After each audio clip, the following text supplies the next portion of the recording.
여 주옵소서. 아멘. 예수 그리스도의 이름으로 기도하옵나이다. 아멘. 3월의 첫 번째 주일이자 사순절 세 번째 주일, 이렇게 예배 자리에 나오신 우리 모든 성도님들을 환영합니다. 아멘. 날씨가 갑자기 많이 추워졌습니다 라고 토요일날 이렇게 설교문을 써놨는데 갑자기 날씨가 또 더워졌습니다. 토요일 새벽만 해도 우리 온 가족 새벽 예배 드릴 때 영하 10도였거든요. 오늘 아침에 날씨를 딱 봤더니 2도더라고요. 참 이렇게 종잡을 수 없는 것이 간절기의 이런 날씨인 것 같습니다. 여러분, 이 간절기 기온차가 큰데 건강 잘 챙기시고 여러분의 가정과 삶 가운데 하나님의 평강과 성령의 세임이 매 순간마다 부어지는 축복이 함께 하시길 소망합니다. 아멘. 오늘 본문인 이 창세기 1장 1절은 신앙생활을 시작한 후에 한 번은 다 읽어보셨을 본문입니다. 그만큼 익숙한 본문이죠. 사실 믿지 않는 분들도 도대체 성경이 뭘까라고 궁금해서 성경책을 펴서 첫 번째 페이지를 보는데 그때 처음 읽는 말씀이 오늘 본문이기도 합니다. 그렇게 믿지 않는 분들도 계속 읽어 나갑니다. 그러다 창세기 10장에서 족보가 나오면 조금 흔들립니다. 그러다가 또다시 출애굽기에 가서 율법 부분이 나오면 두 번째 고비를 맞이하는데 여차여차해서 어떻게 넘어가요. 그런데 딱 레위기의 제사법이 나오면 그 순간에 성경을 덮고 다시 돌아오지 않습니다. 그나마 우리 성도님들은 신앙 양심상, 이게 신앙 양심이라는 게 맞는 표현일지 모르겠지만 신앙 양심상 한 해를 시작하면 다시 성경을 펼쳐서 읽습니다. 그러면 또다시 오늘 본문 말씀, 태초에 하나님이 천지를 창조하시니라, 이 말씀부터 시작하고 마주하게 되죠. 그러다 보니 너무 익숙합니다. 오늘 본문이 말이에요. 그래서 이 말씀을 무심하고 무의미하게 그냥 읽고 넘어갈 때가 얼마나 많은지 몰라요. 그런데 성도 여러분, 이 창세기 1장 1절이 열려야지만 그 다음에 펼쳐질 하나님의 위대하고 장엄한 그 역사를 볼 수 있고 그 속에 담긴 우리에게 주신 말씀을 들을 수 있습니다. 아멘. 그리고 들려지는 그 말씀이 이해가 돼요. 아멘. 이 창세기 1장 1절은 이 성경 전체를 여는 문, 들어가는 문과 같습니다. 현관문과 같아요. 여러분 혹시 미로찾기 한번 해보셨어요? 종이에 아주 복잡하게 그려져 있는 미로찾기, 그것도 참 어려운데요. 저는 언젠가 우리 청년들과 함께 실제적으로 이 중세에서 만든 그런 정원 같은 나무와 덩쿨로 만든 미로찾기 한번 들어간 적이 있습니다. 도전한 적이 있어요. 그때 두 코스가 있었습니다. 한 코스는 굉장히 쉬운 코스였고요. 또 다른 한 코스는 어려운 코스였는데 제가 어디를 선택했을까요? 어떻게 하셨어요? 우리 청년들 함께하니 제가 오기가 생기고 호기롭게 어려운 코스를 딱 선택했는데 진짜 공황장애 걸린 줄 알았어요. 너무 힘들었거든요. 진짜 어려웠습니다. 그곳이 그곳 같고 저는 분명히 새로운 곳을 길을 찾은 줄 알았는데 똑같은 걸 뺑뺑뺑뺑 돌고 있던 거죠. 중간중간에 비상 종이 있어요. 종을 울리면 안전요원이 와서 열어주고 도와줍니다. 갈 수 있도록. 근데 그러고 싶지 않았어요. 창피하잖아요. 청년들하고 함께 하는데. 그렇게 고생하고 있었다가 안 되겠다 싶어서 결론 내린 게 뭐였냐면 처음으로 돌아가자. 첫 자리로 돌아가자 였어요. 그리고 처음으로 돌아갔습니다. 그리고 돌아가서 다시 하나씩 시작했습니다. 그리고 겨우 탈출했어요. 꼴찌로요. 마지막으로 탈출했습니다. 여러분, 신앙과 삶, 그리고 내 삶과 신앙이 복잡하고 정리가 되지 않았다면 다시 첫 지점으로 돌아가셔야 돼요. 그 지점이 바로 창세기 1장 1절이에요. 이 창세기 1장 1절은 성경에 있는 모든 계시의 기초면서 또한 진리의 문을 여는 열쇠입니다. 그리고 이 문은요, 인생의 궁극적인 질문에 대한 해답을 이곳에서 줄 겁니다.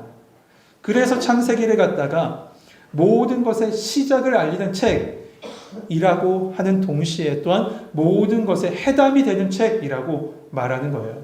왜냐하면 우리의 시작이 바로 여기 있기 때문에 그렇습니다.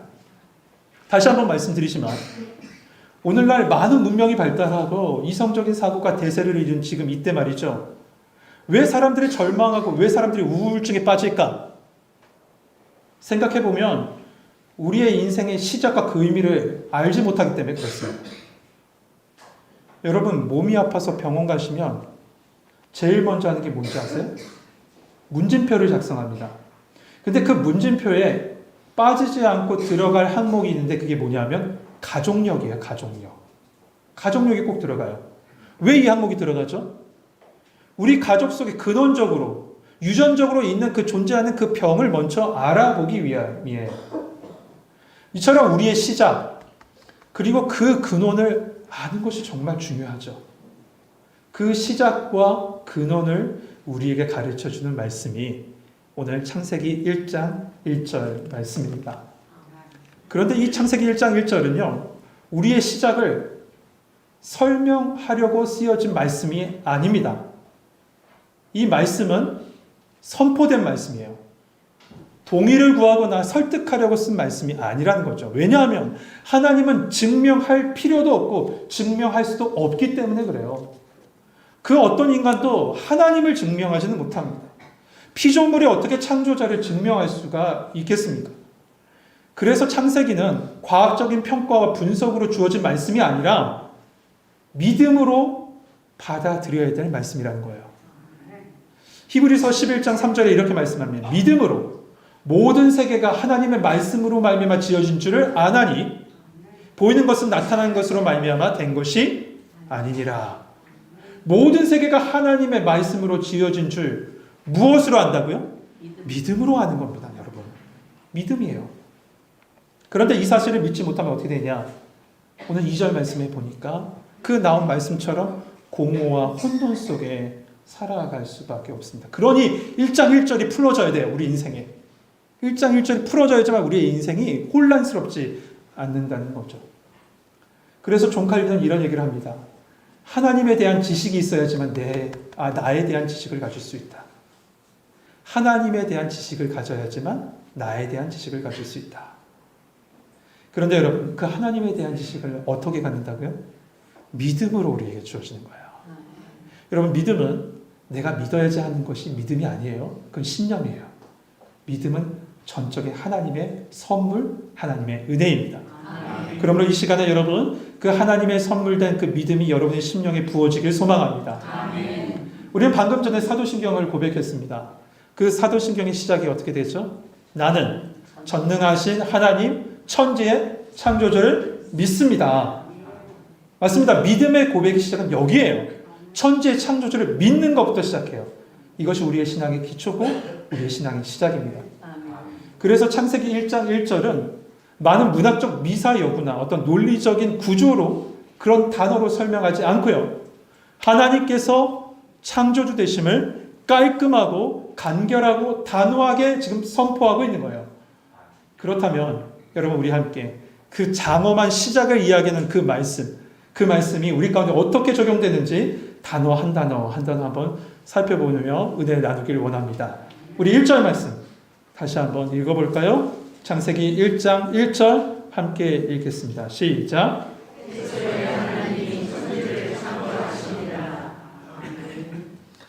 말씀이 짧아서 물 먹을 시간도 없습니다. 히브리 원어는 이렇게 써 있습니다. 베레시트 바라 엘로힘 에트 하샤마임 웨 에트 하레츠. 도대체 이 말이 무슨 말인가 싶으시죠? 이게 바로 창세기 1장 1절 태초에 하나님이 천지를 창조하시니라 라는 히브리어입니다. 여기에 첫 단어는 베레슈트입니다. 근데 이 베레슈트의 뜻이 무슨 뜻이냐면 시작, 근원, 머리라는 뜻이에요. 히브리 사람은 글을 쓸 때 글의 그 첫 시작, 첫 단어를 따서 제목을 붙이기를 즐겨 했는데 그래서 히브리 성경의 창세기 제목은 베레슈트입니다. 이 베레슈트가 헬라어로 와서 무엇으로 바뀌었냐면 게네시스라 바뀌었고 영어로 와서 제네시스라고 바뀌었어요. 자동차 아니에요. 네, 창세기라는 뜻입니다. 이 태초는요, 시간이 막 흐르기 시작한 그 시작의 원점, 시간의 출발점을 이야기합니다. 그러니까 우리가 속한 그 시간을 이야기하고 있는 겁니다. 따라서 베레시트는 시간이 흐르기 시작한 바로 그때, 그러니까 우리의 인류의 역사가 시작하는 그때를 알리는 말씀이에요. 그런데 성경에 보면 태초에라고 시작한 또 다른 본문이 있습니다. 어딘지 아세요? 요한복음 1장 1절입니다. 태초에 말씀이 계시니라. 이 말씀이 하나님과 함께 계셨으니 이 말씀은 곧 하나님이시니라. 그렇다면 여러분, 요한복음 1장 1절에도 앞서 말한 베레시트, 그 태초의 그 단어, 그러니까 시간의 시작을 알리는 그 말씀으로 이 단어를 시작했을까? 그건 아니에요. 우리 번역에는 태초에라고 같은 이 단어를 썼는데요. 그런데 요한복음 1장 1절의 이 말씀은 시간의 시작이 아니라 우리의 시간이 흐르기 이전인 영원한 때를 이야기합니다. 그러니까 오직 하나님 안에만 있는 영원한 하나님의 시간을 이야기하는 게 요한복음 1장 1절에 이야기하는 태초에입니다. 근데 그 영원한 하나님의 시간에서 하나님이 우리에게 베레시트, 우리의 시간을 허락하셨다는 거예요. 그렇다는 것은 하나님께서 우리에게 이렇게 우리의 시간을 여셨다는 건 우리의 모든 시간의 소유주가 누구시다? 하나님이시다는 겁니다. 여러분, 세상의 역사가 그냥 막 흘러가는 것처럼 보이시죠? 근데 아니에요. 사람에 의해서 흘러가는 것도 아니에요. 오직 하나님의 주관하심 속에 이 시간이 흘러가고 있는 거예요. 여러분, 역사라는 단어가 영어로 히스토리라고 하는데 그 히스토리를 분석해보면 그의 스토리라고 이야기들을 하지 않습니까? 이게 어원적인 그 의미인지는 맞는지 안 맞는지 모르지만 우리는 그렇게 믿습니다. 히스토리, 그의 스토리, 하나님의 이야기라는 거예요. 그러니까 모든 역사는 하나님의 섭리 뒤에 있다는 거죠. 그런데 여러분 잊지 마세요. 그 역사의 시간 속에 우리가 있다는 거. 그 하나님의 역사의 시간 속에 내가 있다는 겁니다. 나에게 당연히 주어지는 오늘이 그 어떤 이에게는 그렇게 간절히 바라고 소망했던 내일이었다. 나는 어떤 말처럼 우리의 시간은 당연히 주어지는 것도 우리의 시간은 당연히 내가 주인 되는 것도 아닙니다. 우리에게 주어진 시간은 하나님께서 나에게 맡기신 시간입니다. 그러니 어떻게 헛되이 보낼 수 있겠어요? 그러니 어때이 그것을 그냥 홀려 보낼 수 있겠습니까? 또한 역사의 시작을 주관하신 그 하나님은 언제나 역사를 끝내실 분입니다.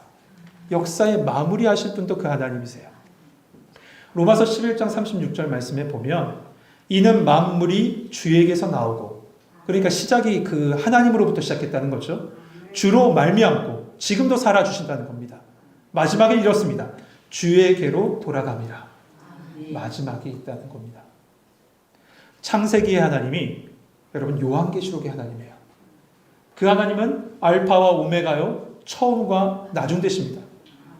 성경의 시작인 창세기가 베레시트, 우리의 시간의 시작을, 세상의 시작을 알렸다면 요한계시록은 세상의 끝을 알리는 말씀인 거죠. 그것은 바로 역사의 종국이요, 우리 인생의 결국이라는 겁니다. 그런데 여러분, 끝이 있다는 느낌, 여러분 어떠십니까? 사실 두렵지 않습니까? 내 인생에 끝이 있다는 거. 그런데 여러분, 끝이 없다면 어떠시겠어요? 끝이 없는 게 더 고통스러워요, 사실은. 생각해 보세요. 음식을 좋아하는 사람이 있어요. 음식 먹는 걸 좋아해요. 그런데 어느 식당에 갔는데 무한으로 당신이 원하는 만큼, 당신이 원하는 요리를 무한으로 주겠다라고 하고 있습니다. 여러분 생각만 해도 행복하시죠? 점심 안 드셨는데 배고픈데 죄송합니다. 이 이야기를 해서. 중간에 멈추는 일이 없이요, 계속 음식을 내줘요. 제가 군대에서 휴가를 나왔을 때 휴가 나온 동기들과 우리 그냥 집으로 가지 말고 저기 고깃집에서 고기 좀 먹고 가자. 그래서 모여서 갔습니다. 무한리필 고깃집이었어요. 열심히 먹고 있는데 갑자기 주인이 오더니 불을 빼버리는 거예요. 너무 먹는다고 불을 빼버렸어요. 지금도 억울해 죽겠어요. 무한리필 집인데. 그런데 말이죠, 여러분. 끝이 없이 무한히 먹어야 된다라고 하면 그것이 행복일까요? 고통일까요? 네, 고통일 거예요. 행복이 아니라 고통일 거예요. 내가 아무리 좋아하는 운동도요, 끝이 있어야죠. 끝이 있어야죠. 제가 수영을 굉장히 좋아하는데요. 우리 동네에서 도대체 수영을 할 수 없을 것 같아요. 여러분 만날까봐 도저히 수영을 못 하겠어요. 제가 예전에 올림픽 공원에서 50m 트랙을 몇 번씩 왔다 갔다 하면서 계속 수영을 했는데 여러분, 그 수영을 할 때 연습하면서 몇 바퀴 도세요 이렇게 얘기합니다. 몇 바퀴 돌면 끝나고 또 몇 바퀴 돌면 끝나요. 그러면 운동이 되잖아요. 그런데 끝이 없다고 생각해 보세요. 내가 아무리 좋아하는 운동이라도 끝이 없다면 그것은 지옥이죠. 계속 도는 지옥이에요. 그러므로 여러분, 끝이 있다는 건 우리에겐 축복이에요. 그리고 그 이후에 우리에게는 영원한 하나님 곁에 살 수 있는 은혜가 있기 때문에 그렇습니다. 이처럼 우리의 시작이 있고 우리의 끝이 있음을 알 때 우리는 결코 교만할 수 없습니다. 내 끝이 있는데, 그리고 내 시작이 있는데 어떻게 교만해집니까? 겸손해져야죠. 그리고 내 삶에 감사하며 살 수밖에 없어요. 누군가 이런 이야기를 한 걸 들었습니다. 하루가 저물고 잠을 자는 건 모든 것에 끝이 있다는 것을 알려주는 하나님의 메시지다. 네, 맞는 것 같습니다. 성도 여러분, 나의 시작이 하나님으로부터 비롯되고 나의 지금도 하나님으로부터 비롯되며 나의 마지막도 하나님으로 말미암아 마무리될 것을 믿음으로 고백할 수 있는 성도님 되시길 소망합니다. 아멘.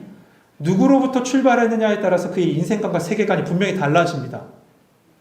나로부터 출발한 사람과 하나님으로부터 출발한 사람은 완전히 다른 인생을 살아가요.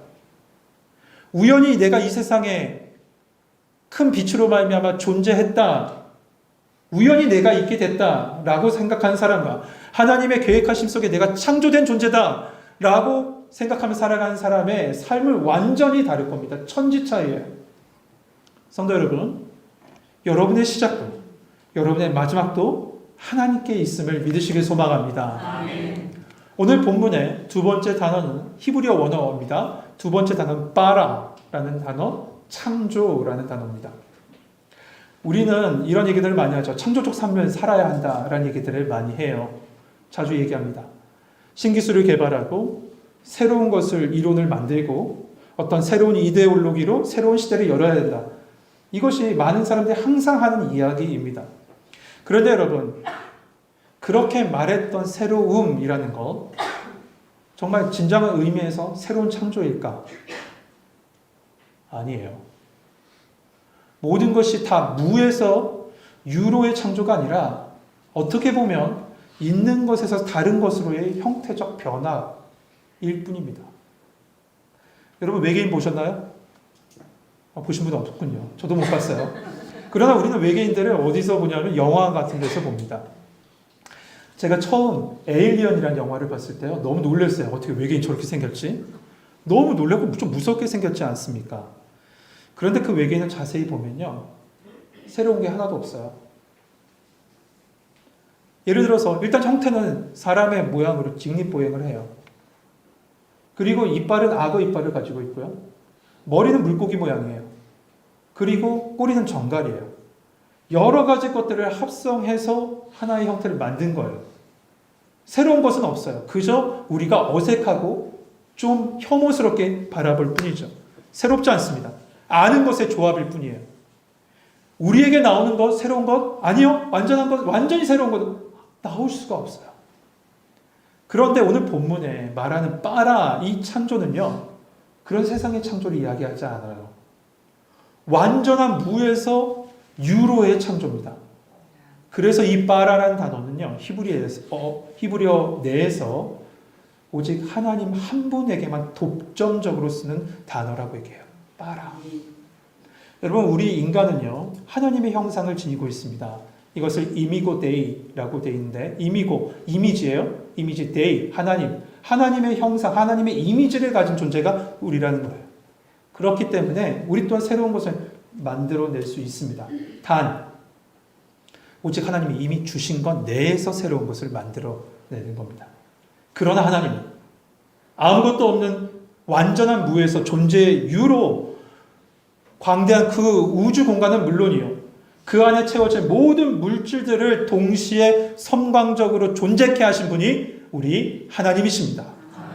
그런데 그 하나님이 나를 창조하셨다는 겁니다. 그 하나님이 나를 창조하셨어요. 그리고 온 세상을 창조하신 거예요. 하나님이 쓰신 두 가지 책이 있답니다. 하나는 글로 쓰여진 책인데 바로 성경 말씀이고요. 또 다른 하나가 있는데 그게 뭐냐면 우주에 새겨진 하나님의 말씀인 자연이에요. 이것을 자연계시, 일반계시라고 얘기를 하죠. 맥스 루케이도 목사님이 쓴 책 형통한 날의 은혜라는 묵상집이 있는데 그 책에 보니까 이런 글이 있습니다. 한번 들어보십시오. 자연은 하나님의 작업장입니다. 하늘은 그분의 이력서입니다. 우주는 그분의 명함입니다. 하나님이 누군지 알고 싶습니까? 그분이 하신 일을 보십시오. 그분의 능력을 알고 싶습니까? 그분의 창조물들을 보십시오. 그분의 힘이 궁금하십니까? 그분의 집에 방문해 보세요. 주소는 하늘시 별마을 1억 번지입니다. 정말 글 잘 쓰시죠? 정말 부러웠어요. 이 글을 보고 나서. 맞습니다, 여러분. 하나님의 창조가 얼마나 놀랍습니까? 이 미련한 인간이 하나님께서 만들어 놓으신 그 완벽한 작품을 파괴하고 망가뜨려도 곧 있으면 새롭게 회복되는 게 자연이더라고요. 하나님은 그렇게 놀랍도록 아름답게 그리고 고귀하게 모든 세상을 창조하셨어요. 그런데 여러분 그 창조의 손길이 어디까지 미쳤냐면 놀라지 마세요. 나에게까지 미쳤다는 거예요. 나에게 임했어요. 그런데 한 가지 더 기억하실 건 그 창조주 하나님이 지금도 하나님의 계획하심 속에 예수 그리스도를 통해서 우리의 인생 속에 새로운 창조를 지금도 이어가고 계신다는 것입니다. 여러분 우리가 지금 창세기 1장 1절을 읽었는데 이 이후에 보면 말씀에 하나님의 창조의 모든 것이 기록되어 있습니다. 보면 첫째 날, 둘째 날, 셋째 날, 넷째 날, 다섯째 날, 여섯째 날 이렇게 하나님께서 창조하셨죠. 근데 이 창조의 모습을 보면요. 첫째 날, 둘째 날, 셋째 날과 넷째 날, 다섯째 날, 여섯째 날이 서로 대칭을 이루는 것을 보게 돼요. 첫째 날, 둘째 날, 셋째 날 하나님께서 일단 틀을 만드십니다.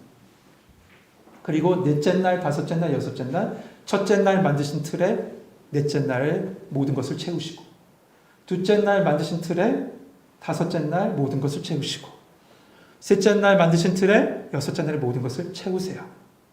그런데 하나님은 지금도 그 모든 창조의 역사를 계속 이어가고 계신다는 것이죠.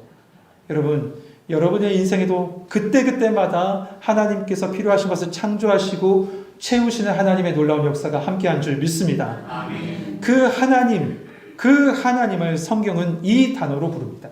엘로힘. 엘로힘. 이 엘로힘은 온 세상을 창조하신 창조주, 온 세상의 주관자 되신다는 겁니다. 그래서 오늘 본문의 세 번째 단어죠. 베레시트 바라 엘로힘, 세 번째 엘로힘이라는 단어입니다. 골로새서 1장 7절 말씀에 보면 만물이 그에게 창조되되 하늘과 땅에 보이는 것들과 보이지 않는 것들과 혹 왕권들과 주권들이나 통치자들이나 권세자들이나 만물이 다 그로 말미암고 그를 위하여 창조되었고. 여러분, 창조자가 계신다는 거예요. 그렇다면 우리는 누굽니까? 피조물이라는 거죠. 근데 이 창조자와 피조물의 경계가 무너질 때 죄가 들어와서 우리 인생에 죽음과 심판이라는 결과물을 낳게 돼요.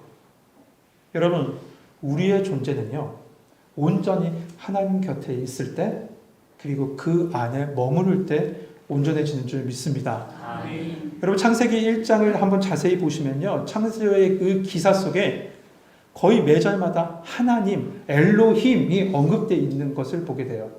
이 말씀은 뭡니까? 모든 창조 속에 누가 하셨다는 거예요? 하나님이 하셨다는 거예요.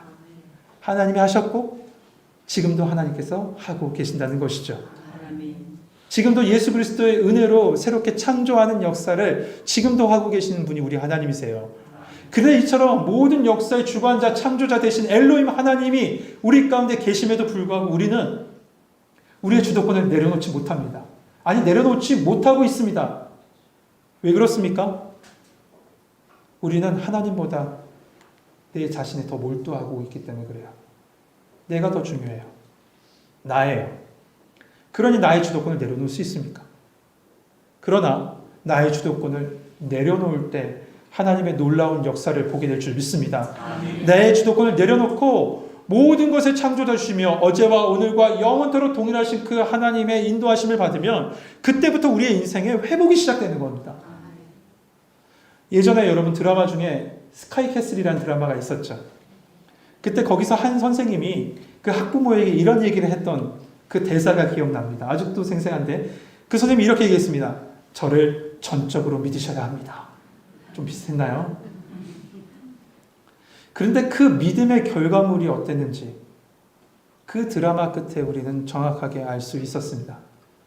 여러분, 세상 의지하지 마십시오. 그렇다고 사람 의지하지도 마세요. 그러나 의지할 분 한 분 계시죠. 나를 창조하신 하나님. 아멘. 나를 창조하신 하나님을 믿으셔야 합니다. 아멘. 교육자들과 말씀을 계속 묵상하며 한 주를 시작합니다. 한 주의 업무를 들어가기 전에 화요일 날 모여서 먼저 말씀을 묵상하고 시작해요.